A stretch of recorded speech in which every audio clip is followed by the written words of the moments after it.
MacVoices is sponsored by lynda.com. Expand your skills. Improve yourself. Get a free 10-day trial of all lynda.com has to offer at lynda.com/MacVoices.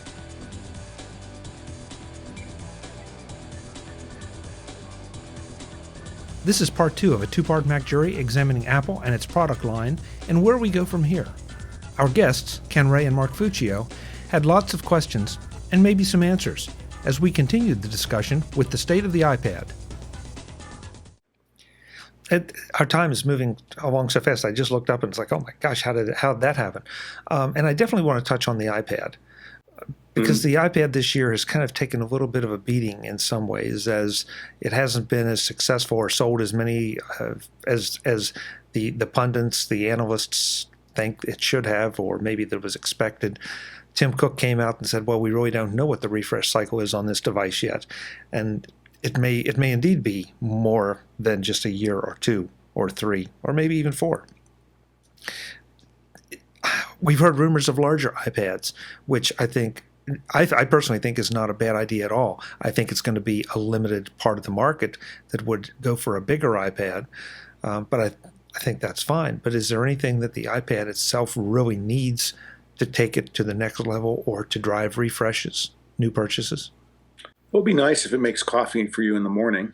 Mm-hmm. Yeah.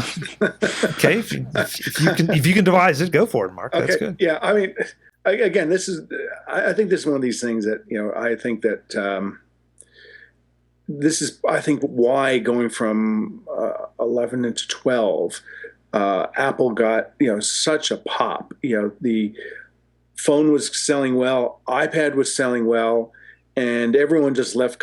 Everyone, I'm talking about Wall Street and collectively, the firms and analysts there, as well as the traders and investors, and they were just thinking, it was going on, many years of since '07 of grow, and these things don't continue on forever. And, I think sort of this, well, the iPad sucks. I think that's part of the end of the pendulum swing back into a more natural view of, this is the thing when they introduced in 2010, we think there's a room for a new device that fits between an iPhone and a Macintosh. We would call it iPad. And, if you think about it in that position, I don't know why anyone would expect that, it's going to sell, and be, purchased every year or every 2 years. It's not subsidized like a phone. So, people are exposed to the full burden cost. It's not something that's made invisible to them. And, so as a result, I know I have a 3rd gen iPad Retina. Probably I'm using it less now because I can do more reading on my iPhone 6 Plus. So is that a bad thing or is it a good thing? I guess we'll see what happens in the fullness of time. But I think iPad has a great place. I think it has a good future. I think it's a lot like what happened in PCs in the late 90s. Everything were growing and then sort of went sideways or maybe even declined in sort of the mild recession in the late 80s. And then you recharged and took off and just doubled and almost tripled in unit volume after that. I think we may be at a similar pausing point for tablets. Yeah, it's really. I'm sorry, I didn't mean to interrupt. It's really interesting when you say that about Jobs, because it didn't occur to me. I don't know if he thought that everybody was going to buy a new iPad every year, but he actually did sit there and say, "This is a computer." And he did also say that they're going to be car people and they're going to be truck people, and the truck people are going to need a full-size PC and the other people are going to need this. Well, if he in 2010 is thinking in terms of the iPad as a computer, you can't expect people to buy that every year. Because right. Because that's not our product refresh cycle on computers. It's kind of funny. I don't know if it was just Wall Street that got cut up on that. The one thing I will say, and I actually said this recently on something. Maybe I try it again. It was disappointing to me the first time I realized that they were going to make the iPad a big annual refresh. Because when they did that, that almost sort of seemed to demote it from a computer at that point. Once it becomes a consumer product that they're going to put out a new one every year, and the expectation is you're going to go and buy one every year, or the expectation is they're going to try to sell you a new one every year. I mean, we don't have annual events for the MacBook anymore. When we're at WWDC, if there happens to be a new MacBook, then they'll say, oh, by the way, here's a new MacBook, and that'll be great for coding all this stuff that we're actually going to talk about. I mean, they don't do a Mac event anymore because the Mac is a utility machine. And so is the iPad. And it's still kind of weird to me that the iPad has an event because, I mean, unless you're going to put tail fins on it, I mean, you're not going to do anything new to this thing that's going to make people suddenly go rushing out. Now, the bigger size for the work environment is kind of interesting. The bigger size with a Bluetooth keyboard, honestly, that does strike me, which is weird because I think maybe it's the size, maybe it's the thinness, maybe it's the Microsoftness. I don't know. I find the Surface amusing as far as trying to replace a computer, and yet I could see a 12-inch iPad. I could see a 12-inch iPad with a keyboard making sense to me in a way that the Surface doesn't. But that just might be, I'm so sunk into the Apple. So, Ken, I'd like to touch thing. Mark, I got to jump in there for just a second. So the only thing is that what's the difference between a 12-inch iPad with a keyboard and a MacBook Air? Oh, don't misunderstand. It's just something I would do if I had one. I mean, I'll still be on a computer until they come out with. I need Adobe Audition. This computer has to last forever. I need Adobe Audition to do my audio editing. Until that comes out on a 12-inch whatever, I'll be one of the truck people. Okay. There's no difference. I'm not saying that you replace one with the other. I'm more like I've never felt compelled to hook up a Bluetooth keyboard to my 9-inch iPad. It's never or whatever. What's the dimension on the iPad? I don't even know. 9-inch, right? 10.3, I think. Really? Okay. I'll believe you. It's small enough that I've never felt compelled to put a Bluetooth keyboard to it. If it got to a 12-inch, then I could see doing that. But no, that's not a solution I'm looking for. It's just more like, if it were that big, I'd go ahead and do it. And I think that's a mistake a lot of people are making, is they're trying to say this device replaces this device, or I can replace my MacBook with my iPad. And it's like, no, they're two separate things. Well, some people can, though. I mean, we were all convinced that we had to have a computer to check our email because we did. Sorry, it was 9.7 inches. Okay. No, it's quite right. I mean, we've all been convinced for a very long time that we had to have a computer to check our email. This again goes back to the whole thing with my mom and her netbook versus my mom and her iPad. Mm-hmm. She played with my iPad for a little while, and when her netbook finally became such a pain for her, she remembered playing with my iPad and realized that there was nothing that she does on the computer that she couldn't do on an iPad. And so she made that transition. So sorry, I lost my initial train of thought. No, I think where you were going, and I agree with it, is truck versus car. Yeah, I guess so. I can't remember what you said. You said something that put me off on that kick. Oh, sorry. So Ken, no, I lost myself. So you talk about Apple making an iPad event for it. I think maybe you're conflating having annual product announcements with making it, forget that thing you bought last year, buy this brand new one this year. Because I think what's happening is iPad, like iPhone, the initial one and the next couple generations got so dramatically better that I think that's why they're having annual events for them. And then it seems that yes, it may come to a point where it's like a Macintosh, where they'll just rev the battery life or maybe processor speed. Well, if they expose that as being important on the iPad, and then just announce it through a press release instead of actually doing a big event. Well, and I wonder if that's part of the reason that the iPad gets refreshed once a year, because they're on the A series and Apple's coming out with a new A series processor about once a year. I mean, is that the reason that, because I really did, after the first iPad or maybe the second iPad, I really thought it was going to be a thing where the iPad is updated when it's time for a new iPad. But I mean, if Apple is only doing the A series once a year, because I mean, the Mac's like that, right?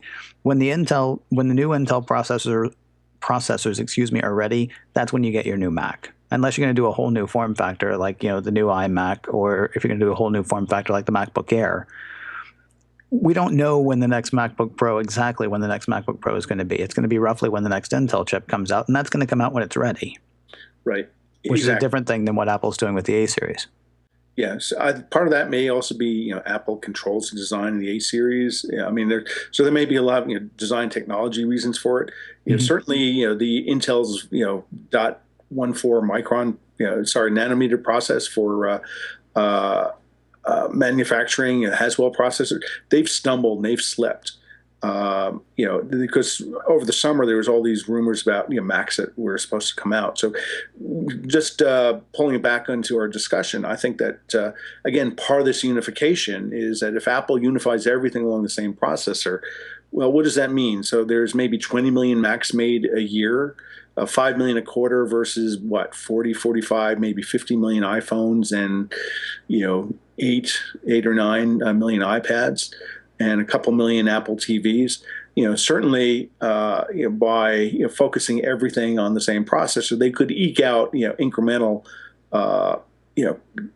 price capitulation from their vendors by pushing everything onto the same processor, and that I think that would be a good thing, because at some point.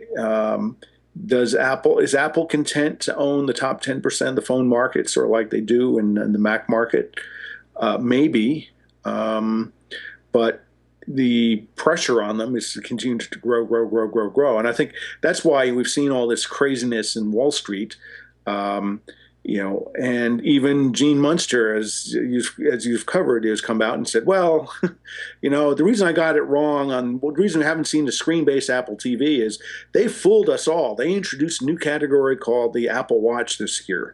So the reason I think about that is, I think Apple, screen-based TV might have such minor contributions that, I think something like that to me would be a sign that Apple's declared that they're basically giving up on finding any sort of new market or growth opportunity, and they're looking to try to consolidate and find any untouched corner that they can for growth. I want Apple to go into virtual reality. They're making the hires for it now, and Oculus is making enough noise that if Facebook ever turns that out, that's a nascent market that I would love to see Apple go into. That's the Apple television to me. Come up with an interface that works with that, because the television is boring. The television bores me to tears anyway. Exactly, that would be so Apple, right? Is come up with something, just reimagine, or rethink, the problem that you're trying to solve for your user, and solve it in a completely different way. That's such a goofy idea, though. Have no competition for this new product, and that's why I think sort of a screen-based Apple TV, really, Gene Munster, if you're listening, you really need to rethink that. I think that's a sign of Apple capitulating rather than a stroke of genius. Mark, I'm not sure I can go with that, and I don't think that there should be an Apple screen TV. I don't think that makes sense. I think the problem is there's so much about that product that Apple can't control and doesn't control. Maybe if we go another 12 months, we will see the cable companies and that whole infrastructure have its grip loosened a bit, so that a screen TV would make sense. But I mean, would it? I'm talking about a product that doesn't exist, folks, but would it be a gorgeous screen? Absolutely. Would the interface be better than what we have on just about every single TV now? Absolutely, because frankly, I'm not sure it could be much worse. But you have so many different cable services right now. You have cable cards, you have boxes, you have DRM all over the place. I mean, it's a place that could Apple come in and simplify it? Yeah, maybe, but at what cost? And I mean cost for the consumer and cost for the company. I'm just not sure it makes sense. Yet they can experiment, they can have it as a hobby, and they can see what they can do in that little $99 set-top box, and so and make a little money along the way, and definitely enhance their own ecosystem with the iPhone, iPad, and Mac mirroring to your big screen TV. So there's a lot there. But I'm not sure I'd see it as a capitulation. I just see it as there's no percentage. There's not a high enough chance of any meaningful success or meaningful experience enhancement. Yeah, because I think really the problem with TV is not the hardware. It's all the competing content providers and their inability to work together in a way that creates a good user experience. And so again, I think could Apple change that? I don't know. I mean, well, what if Sony goes out of business and has such financial pressure based on all this, leaks, that they have to sell off, their film library. Is that something? Is that just Mark throwing stuff up to be provocative? Or certainly there's been some discussion that no one really knows what the depth of the monetary exposure to damages that Sony has as a result of their security breach. I would imagine that at a minimum, it's $50,000 per HIPAA violation. So every person whose health record got violated, you can start from there. That's big numbers. Big numbers. I would like to see. I don't know if it'll happen this year. I've actually been expecting it to happen for 3 years. I've got my own little Apple TV Gene Munsters thing. I want the App Store for the Apple TV. And I keep thinking it's going to happen. And now I've gotten to the point where I don't think it's going to happen anymore, which means it could happen next month. But I would like to see an App Store for the Apple TV, because it seems to me, is how television actually gets revolutionized. And HBO is going to do it with their and CBS is doing it, where they're selling, HBO is going to do it in April, where they're selling their service a la carte to stream online. And so I believe you'll be able to get, I don't know if they'll actually have a live stream, but I know you'll have access to the library of content. I would like to see more of that kind of thing from Apple. I would like to see that for Apple TV. It's great that we have however many different things, 40 or whatever. So let me or 50, understand. but Roku has so many more. And then you could add in games and things like that too. Make it a more powerful device. I mean, because obviously the E-Series processor is great with games. Look at the iPad and the iPhone. It's great with streaming video. Look at the iPad and the iPhone. So I don't understand why they're not making it a more robust thing. So help me understand what this means from an app store. It sounds like you're saying, unlock its power. There's a computer inside. Let it run loose and display on a big screen. Yeah, maybe. I mean, I don't know if it would be. I mean, it would probably, at least at the very beginning, be a very curated app store. So now you can buy all this content from all of these people. You can. There's an HBO. Sign up for that for $7 a month. I mean, the way you can for Hulu Plus. You can sign up for Hulu Plus through your Apple TV now. Right.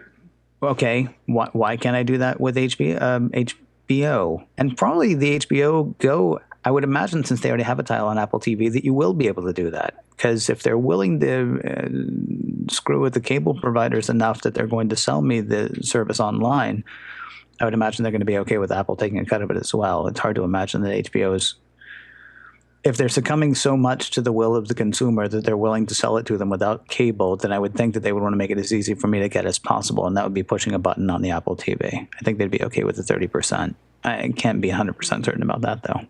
Yeah, I don't know if they are happy with it. You would be happy giving away 30%. Unlike developers, it's not giving away 30%. It's picking up.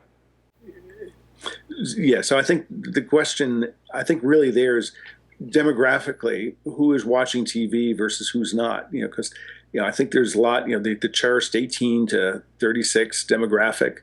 I know a lot of people just getting out of college, and they're just they're not really attuned, certainly broadcast or even cable TV. They're watching stuff online. They're watching bad quality video or good quality video on YouTube.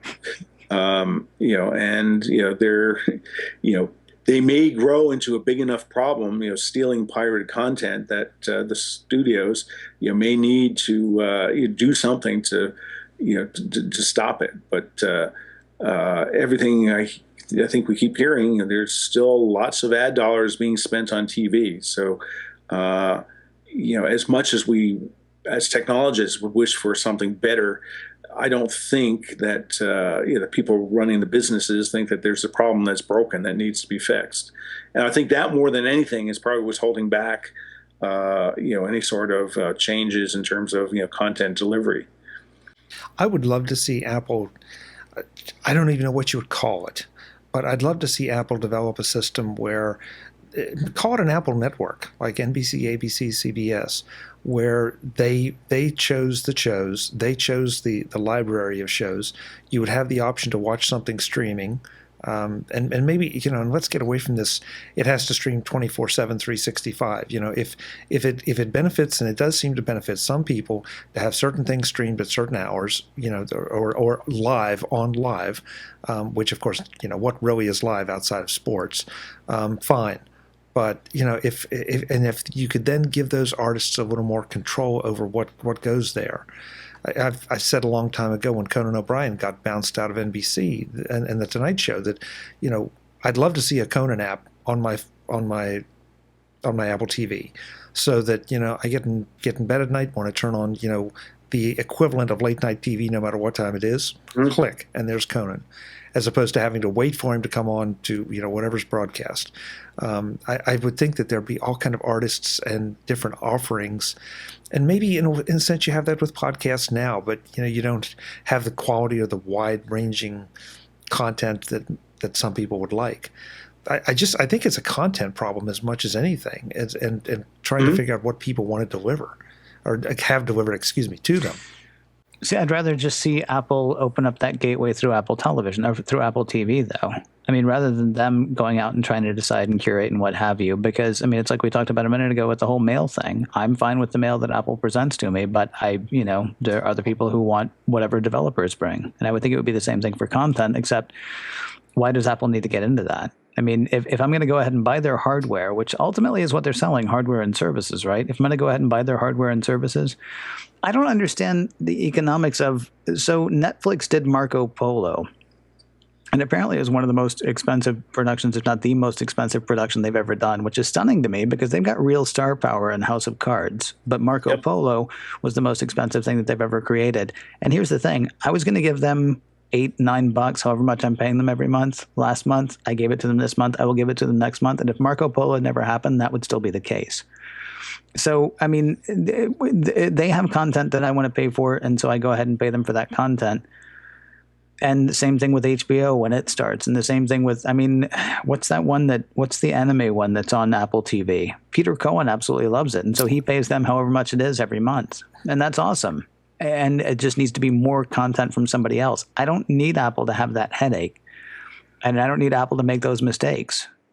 Well, I think that's the problem. Is that the incumbents, they view it as trading digital dollars or analog dollars for digital dimes. So they see it as destructive to the business model. So they're going to avoid it. I think. Well, it is. I think it's destructive to the current business model, but whole new ones arise.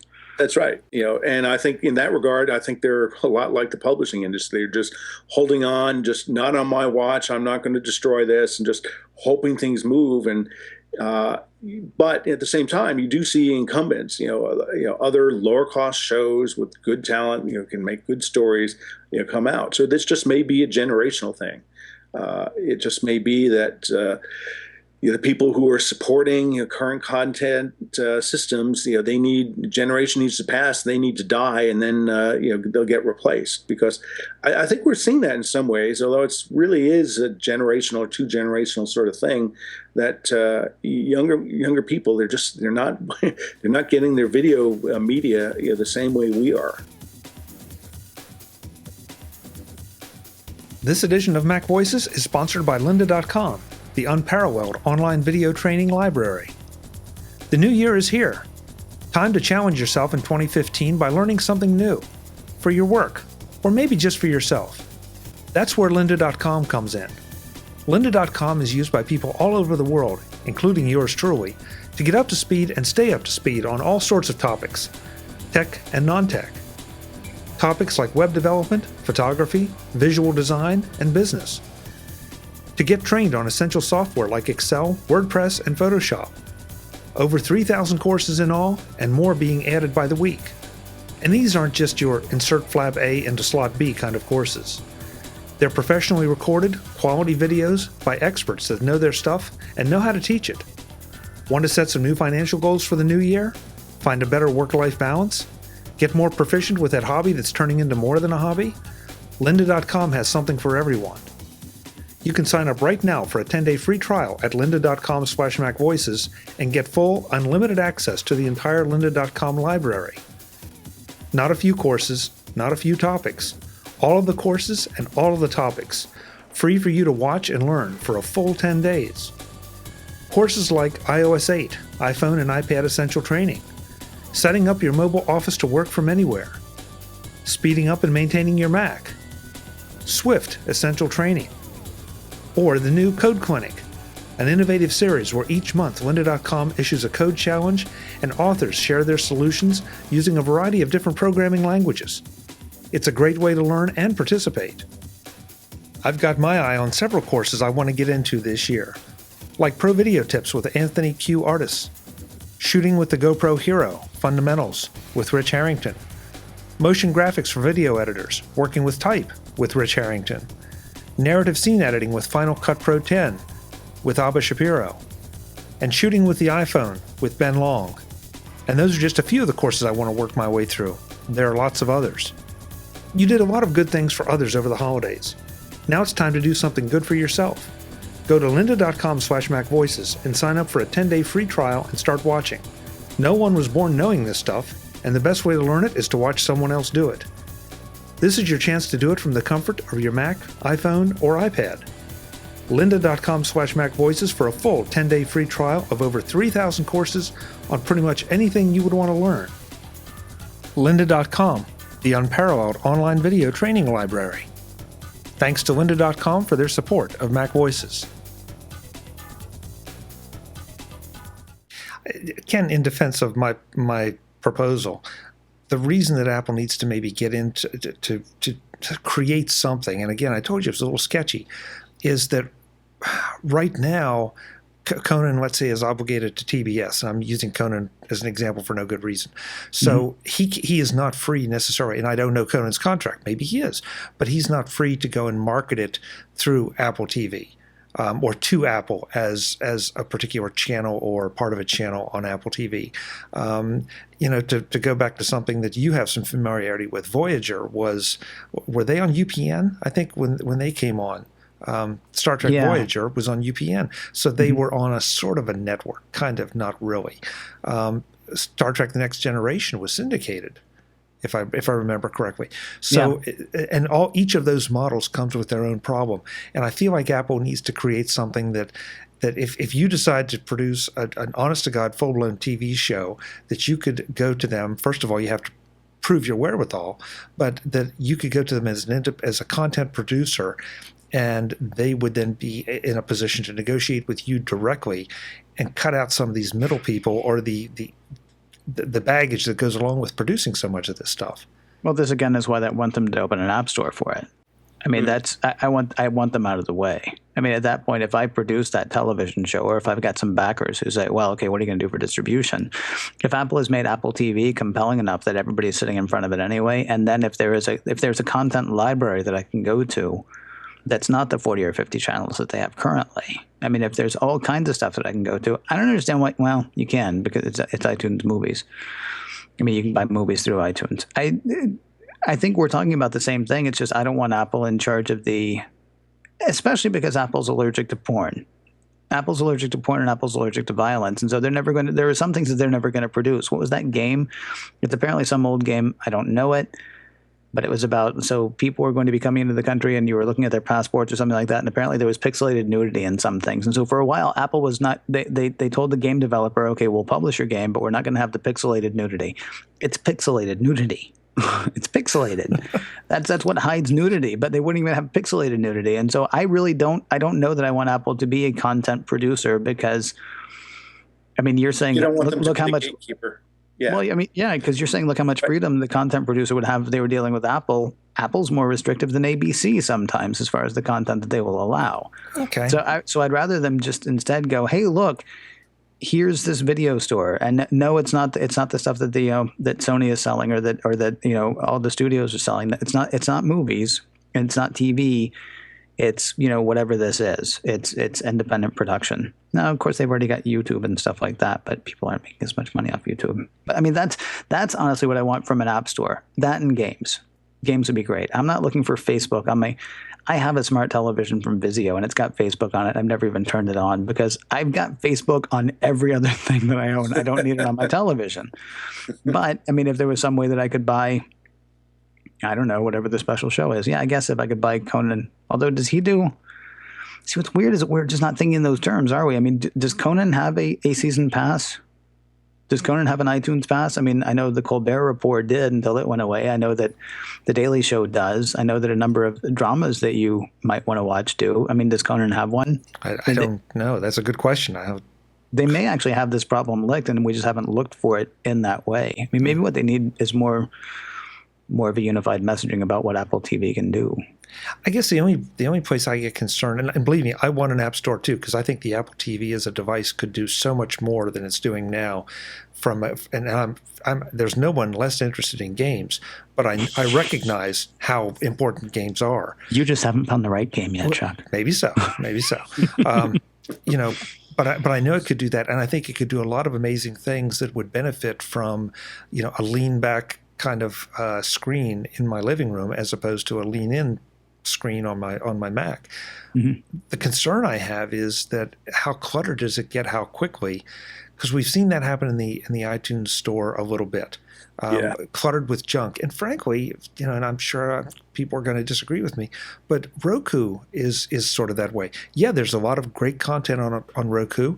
There's also a lot of junk. There's a lot of stuff that's out of date. There's a lot of stuff that there's no way to filter. For example, I don't speak another language, so I can't filter out.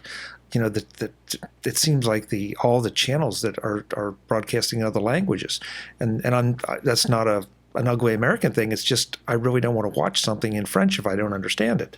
Mm-hmm. Most likely. So Roku is sort of, I'm afraid, what Apple TV could be if there wasn't some curation, and that's why I almost want Apple to curate a little bit. Maybe not a lot, but a little bit. Your point about violence, porn, all those things. I mean, let's face it, they make money, but that's not a place Apple wants to go. Okay, so maybe you have to get a streaming stick of another kind for that. If that's what you're really into. If you're into something that is a lot more R-rated for violence, then great, you may have to go somewhere else. Well, no, I mean, and I'm not looking for porn on my Apple TV. I guess my point is, if they actually get into production, then I feel like they tend to be, I don't want to say milquetoast. They tend to be fairly conservative in their production. I mean, and the stuff that they will allow are the stuff that they'll take part in. So, right. So and again, I'd ask the more fundamental question: why do we think Apple could have any success at doing that? Just because they have billions in the bank doesn't mean, that they could be successful here. Because for instance, just look at Netflix, right? They had a great thing with House of Cards. Lilyhammer came out. That was their first show. It was just sort of lukewarm. This Marco Polo, it just got released, so I don't know what the sense is. If you look at Amazon, they had their own productions, but they don't seem to have really been barn burners. So maybe there is something about just the people in the industry. They're the ones who can make good content, and not high tech interlopers who think, oh well, we could do that too. Or to what you were saying earlier, Mark, maybe just make Apple TV something where they can go out and find whatever they want. I mean, Apple does have the YouTube app. I mean, which if that's how. I'm so old. If that's how the kids are watching their content, then Apple TV has half of what the kids are looking for online. Right. And because that's why I'm trying to understand when you say the app store is because part of it seems like you're arguing, okay, well, we want dedicated apps, so that we can get content kind of like we do now on iTunes. We'll have, the Colbert app, and there used to be a Colbert app for the Daily Word that was on iOS, that was active for a couple of years. Maybe we see more things like that. And again, I think that I don't believe that big budget films will TV shows will do that. I think these will be upstart, smaller incumbents. And I think over a period of years, a generation maybe, I think this is how the broadcast video industry is going to get revolutionized. Now, maybe there's a far-seeing company. Maybe this is going to be HBO because they're starting to unbundle and offer just the network or internet-only version.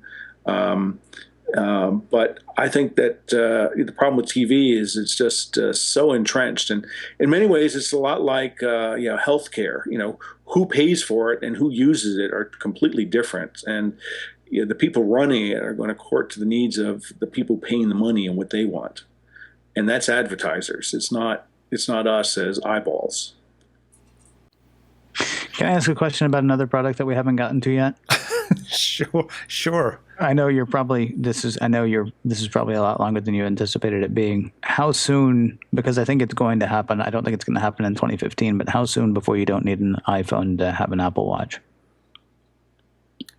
Oh, I would guess 12, Forever. Forever? Wow. I'd say 12 to 18 months. Really? I just don't see it, having enough battery power, battery life to be able to replace the iPhone. Sorry. Ever? No, wait, hold it, Mark or Ken. When you both. What did you mean? Did you mean that the Apple Watch will become an iPhone, or are you talking about having Apple Watch functionality without needing to be connected to an iPhone? I don't know yet. Maybe both. I think it's silly. I think it's silly right now that you have to have an iPhone to have an Apple Watch.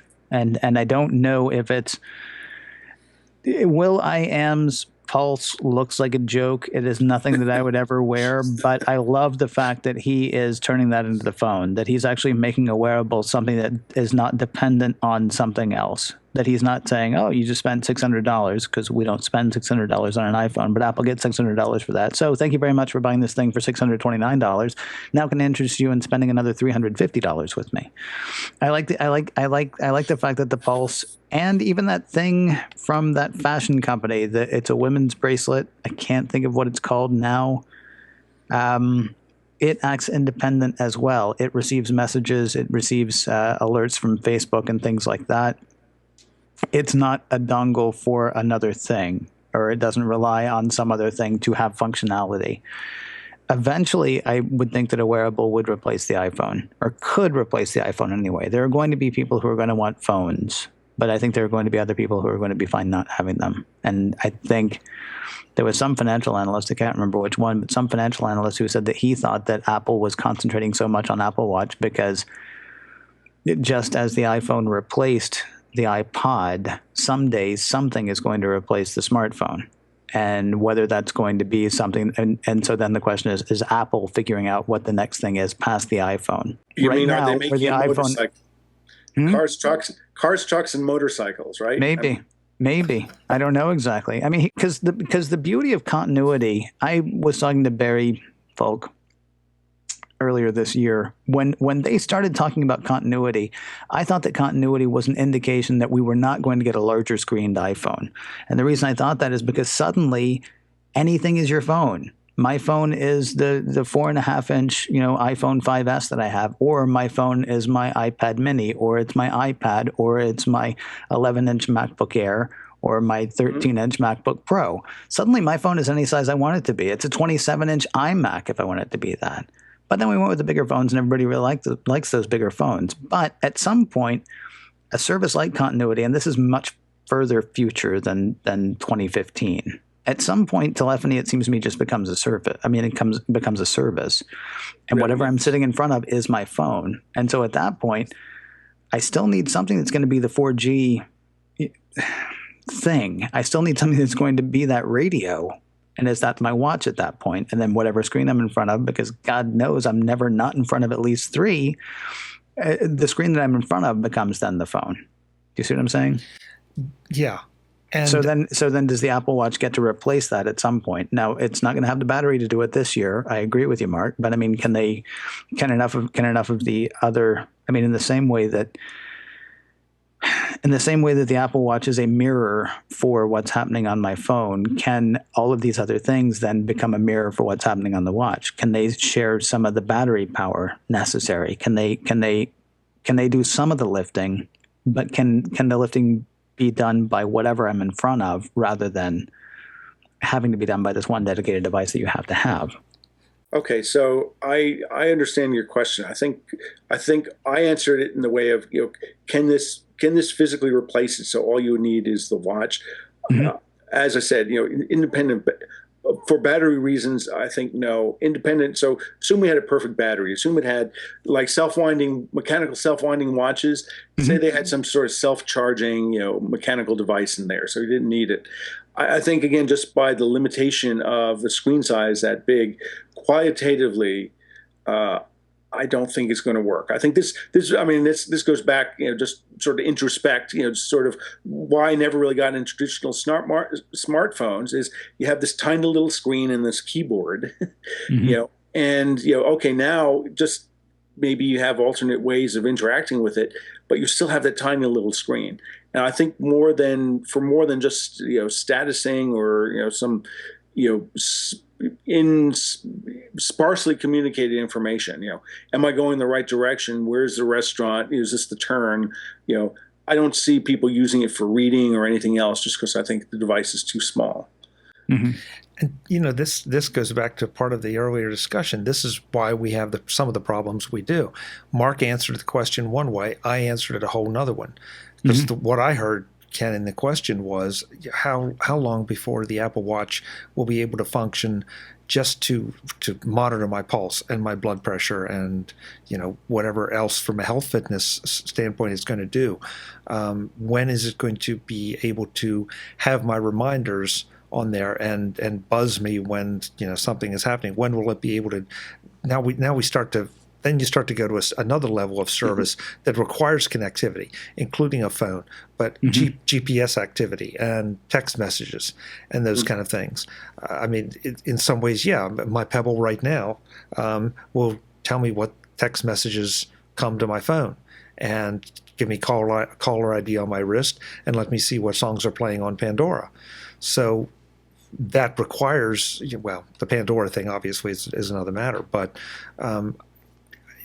I think that it's Apple's going to be able to break out a certain level of service, but I'm not as familiar, Ken, with the Will.i.am thing as I probably should be. But doesn't that one require a separate phone number, or am I thinking of one of the Samsung watches? You're thinking of one of the Samsung watches, okay. I believe. I think the Samsung watches are meant to work with Samsung phones specifically. No, Will.i.am's thing, and it can't succeed. I don't see how it could possibly succeed, but I love the fact that he's not saying, hey, so if you have this, then you should get this because this will be awesome. He's looking at wearable technology replacing a lot of the stuff that we carry. And that's kind of what I'm looking for / hoping for as well. How you solve the screen problem, I don't know, but I can't believe this is it. I can't believe this is as far as we get. Right. I think the whole promise of everything, and maybe it's we get off the visual. Not to go back to the whole Star Trek thing, but to go back to the whole Star Trek thing, they talk to their computers wherever they are. They tap a thing, they ask a question. If there's something they need to read, they walk over to a screen to read it. But they're not all walking around like this everywhere they go. And I can't believe that this is it. And so then who's going to replace it and what's going to replace it? And I got to think that somewhere in the bowels of something that Cupertino has, they are thinking about, how do we get rid of this? And then how do we get rid of it? How does Apple get rid of it? Because somebody is going to someday. Okay. And I got to figure that they're going to be the ones to do it. Okay, so this is more 2 years down the road.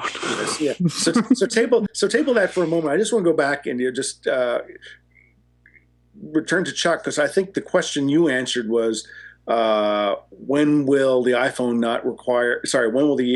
Watch not require it's tethered and a slave to an iPhone? Is that the question? That's the way you interpreted Ken's prior question?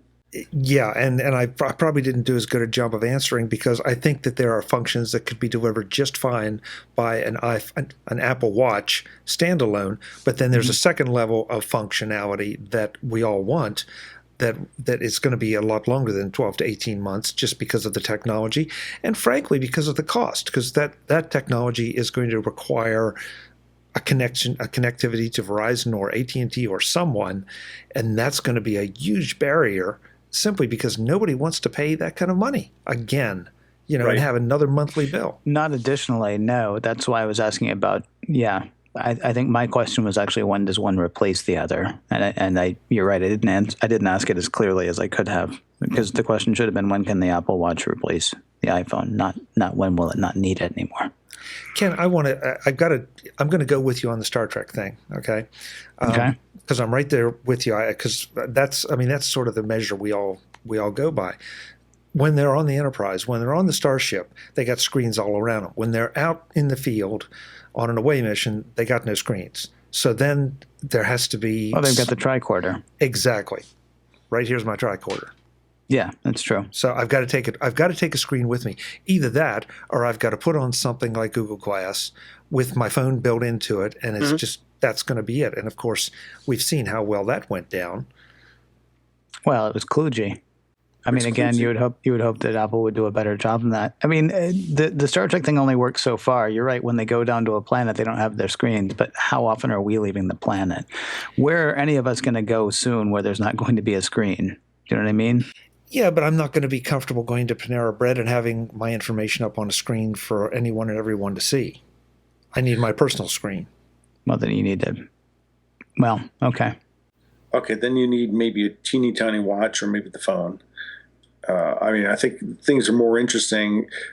I mean, I think Ken's point earlier about having enough kind of communication between devices so they know, okay, Mark's in his home office, don't send text message. Well, text messages, it's nice to see the continuity and the history everywhere. But don't ring the iPhone or anything. Don't make an audible alarm except at the device which is closest to where he is. And I think similar things by extension, video, because I've started to see, although I haven't really used it, just some of the continuity apps with things like Calendar and other things, continuity or handoff. I think Apple has too many terms there, but again, I really think that sort of the unifying theme is any size screen is your content anywhere. And then I think the next thing of this is integrating them. How do you live in a multi-screen world? What would you do with, say an iPad in the kitchen, where you could, you could be playing movies and at the same time you could bring up and you could, show a particular recipe or something. That would be qualitatively different than, an iPad, on your bedstand where you're reading books on it, versus, your Mac in your office where, you're doing, work using apps that require, a truck, and things on an Apple TV where it's going to be probably a little bit more passive and entertainment based. The thing I would like is just and maybe I'm a designer for not using the Apple phone app for controlling the Apple TV, but I find the Apple TV is just really a gruesome interface. It's just not as friendly as it would be. I mean, there is something I would clearly love to have, either a little pad or ability to have Siri control it. Well, you do have a little pad. I mean, you just said you don't use the iOS remote for your Apple TV. That's right. Yeah. So I mean, the only problem is sometimes it has trouble finding it. I've noticed, which is kind of a drag. I mean, so yeah, maybe a dedicated remote for that, but then you'd have to spend iPod Touch prices on a remote control. I mean, your remote control would cost more than the Apple TV. Yeah, I don't know. Unless you use the app. Yeah. Yeah. I mean, that could be something very, very, very streamlined. Wouldn't need a lot of anyway. So maybe I should go experiment with that tonight. It does make it easier. I mean, but I don't use it because of the pain of actually getting it to recognize the television sometimes. And the Apple TV interface right now, I think, is showing the challenges of more channels, more apps, more things, and it needs to be worked a little bit from that standpoint. Yeah, you're not wrong. Guys, you've been both very generous with your time. Thank you. This has been a really interesting discussion, and I think we could probably, without too much trouble, go on for another couple of hours. But we have to get dinner and do holiday stuff, right? Yeah, there are presents to wrap, and Santa's coming, and we might still be talking by the time he gets here. Right, let alone eggnog to drink. Yeah, and by the time folks hear this, it'll you probably had me be, at drink. Yeah. By the time people hear this, it'll probably be after the holidays, or at least after one of the holidays. It'll probably be in the middle, which is a good way to catch up. But that's okay. That's okay. Ken, give us a quick rundown on where folks can find you and all that stuff.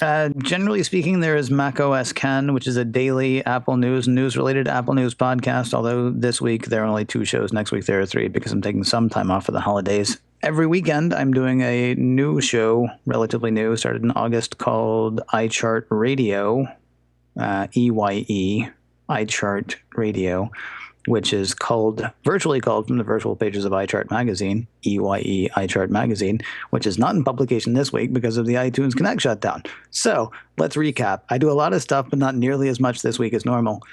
MacOSCan.com has a link to all of that, or iChartMag.com has a link to the stuff that's iChart specific. And you are on Twitter as? MacOSCan. Great. MacOSKEN, MacOSCan, at MacOSCan on Twitter and on Instagram, because, you can see what I see when I remember to take a picture of it. Happy holidays, and thank you for everything you do. Thanks for it. You really are an amazing production machine and a quality production machine. That's what I love about it. So please keep it up, and Happy New Year.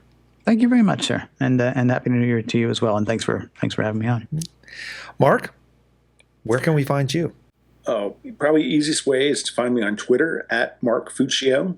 You'll have it in the show notes, and I'm no stranger to your audience, but my consulting practice is, just busy at the seams. So don't have any time for any of that. So I won't say anything more other than, happy holidays and Happy New Year to all of your listeners and viewers.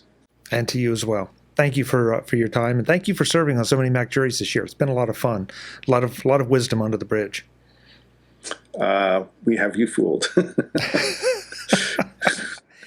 Folks, of course, you can find me right here on Mac Voices pretty much all the time because there's so many great people, so many interesting people, and so much fascinating stuff to talk about. And you can always find me on Twitter as well at Chuck Joyner. So until the next time, if it's before the holidays, Merry Christmas. If it's mid-holidays, Happy New Year. And just in general, have a great 2015. We'll see you right back here on Mac Voices. Thanks for watching.